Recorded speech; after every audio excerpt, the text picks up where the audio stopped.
Hello again, everyone. So this is the first video for the workout regimen. So we got the first week of the body bulk series. So this is the Monday schedule. The exercises for this routine will be tedious. So for this video, I'm going to be just showing partial sets of everything because it's going to take a while to get through this for all the footage. But like the amount of footage I'm showing off is going to be a lot versus me talking about the exercise. So I'm just going to show example clips of what it is I do in the gym for these exercises. So this is the Monday schedule. You're doing these routines 3 times a week. So it's a Monday, Wednesday, Friday schedule. Do it however you want throughout the week. But I prefer to have like my Monday workout and then a rest day to rest the body for my push routine, which is like chest and triceps and shoulders on the Wednesday, and then a pull routine on Friday, so I have another rest day in between with the Thursday rest day, and then a weekend to rest for the next week, which I start on Monday again. So this regimen allows you to rest, especially as a natural lifter. You need the rest. You can eat all you want. If you're not on the juice, it's hard to replenish if you're working out every single day, just kicking the crap out of your body, in my experience anyways, because I am a natural lifter. So we have legs for the first routine. So this is the Monday. We got legs going on. I have a warm-up set. We have a first working set, a second working set, a third working set, and then a failure set. So these workouts do take a while. It's very time consuming in the gym. The reason being is because I have one key component, which is like my new philosophy to this body bulk routine, is slowing down the reps. You'll see here for the first, second, and third working set after you've warmed up, I wrote down 5-second reps because these will be 5-second reps. So if you're looking at 5 reps, you're looking at, in your head you'll be counting to 5 on the eccentric and concentric portion of the exercise. So concentric, so you're doing a bench press, you're counting to 5 in your head. It won't literally be 5 seconds just because there's so much time under tension and your body is fighting against that. So we got, 1, 2, 3, 4, 5, and then 1, 2, 3, 4, 5 for the eccentric portion of that exercise. So that's why it's so darn time consuming. It really changes your workout routine from an hour to an hour and a half sometimes in the gym. You need to make time for this routine. Unfortunately, I'm sorry.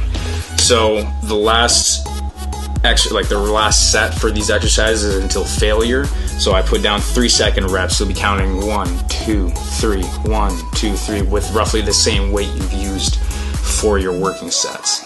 So we start off with squats. So you warm up. I do 12 to 15 reps to warm up at a nice slow pace. I roughly count to 3 for like a 3-second rep, but sometimes it's just a quick set just to get warmed up, to get that blood flow and used to that movement before I get to my working set. So you do 12 to 15 reps, then you do your working set. So you'll be seeing right now, I'm going to be showing off here in the gym what I'm doing. So I try to, in my head, again, you'll see in the videos, I'm not actually taking 5 seconds down and then up to do this squat.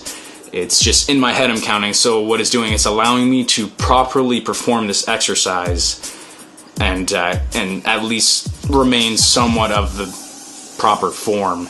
It just really allows me to do that exercise properly, and I'm really focusing on the isolation of the muscles that are working during this movement. So I do a working set heavy enough that I think I will roughly fail at 5 reps with those 5-second reps. We then move on. I have, after the third working set, a failure set. So here I usually fail between 5 to 9 reps, depending on the weight I used. If I kind of drop the weight a little bit, you'll see that I've kind of sacrificed a bit of the form when I'm pushing for failure near the end of the set.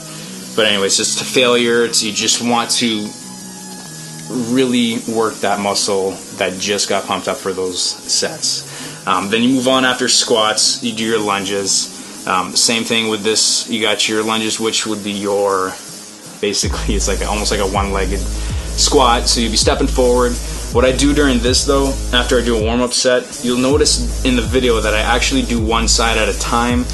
Again, this allows me to perform it properly. Instead of kicking my body all the way up, I'm actually just lunging down slowly during those working sets, very, very slow after I've warmed up, and I don't kick back up to where I'm a standing position. I just go all the way back down until I'm done that entire set, until I feel very fatigued, where I've almost failed after those 5-second reps. I then switch sides and I do the same thing. I don't kick back up every rep, I just go up until that set is done, and then I move on to my failure set, which is then again till failure. So each side at a time. I don't kick back up every step and step down the opposite side. Anyways, that's lunges. I move on to leg extensions. During this exercise, it's the same movement where or the same idea where you're slowing down that movement. So I've got the 5-second reps after my warm-up set. I do 12 to 15 in the warm-up. My sets will be 5 reps, 5-second reps for 1, 2, and 3 working sets. Then I move on to the failure set, which push until failure. Sometimes I find leg extensions are easy to go for that pump in the failure, so I try to maintain that same amount of weight. You'll see I might be kicking up a little bit harder during this to get that good pump, just because I feel stronger in the leg extension versus like a leg curl or whatever other leg movement. Then I move on after the failure, I go to the leg curls. So the leg curls are the opposite of your leg extension, where you're working the back of the leg for your hamstrings and the back of the thigh. So I got my warm-up set again, 1, 2, and 3 of the working sets after that warm-up, and then a failure set. Here I find myself really slowing down the movement because, or at least I try not to move my feet. You'll see I might tense up in the video while I'm doing the 5-second reps, but if you're doing it properly, you can kind of let your feet hang loose and really work those hamstrings going down and then holding it for 5 seconds during that concentric movement. Quick pause, and then after that brief pause, you go back up for the 5 seconds. Anyway, so after that working set, you do another failure set. Alright, so after the leg curls, we have the calf raises. Calf raises you can do on different platforms. You can use dumbbells if you want. You can use your own body weight. I tend to use a machine like I do in the video here. So with my warm-up set, I do just a light weight. This machine allows me to add on a lot of extra weight on top of my own body, which I like to do for the heavier working sets. So I'll do the warm-up set. If you're not using the machine, you want to find an elevated platform where you can put the front palm of your foot and let your heel drop a little bit lower, so that you're flexing the calf fully, again, that full range of motion. But during my working sets, I'll still count for that 5-second rep. So we aim for 5 reps here on the working sets. We do 3 working sets, and then I do my failure set after that. I like to drop the weight a little bit on the calf raises when I go for my failure set, just because when I'm going for the failure, I like to get that peak out of the calf to really pop. So I try to flex all the way up. So if I go a little bit lighter, it allows me to fully flex that calf and hit failure. Anyway, so after that, after the calf raises, we move on to core crunches. Every single workout session, I have core crunches in there. What I do is basically I'm V'ing up into a crunch. So I'll take a bench somewhere, or even if you want to take a mat and sit it on the floor.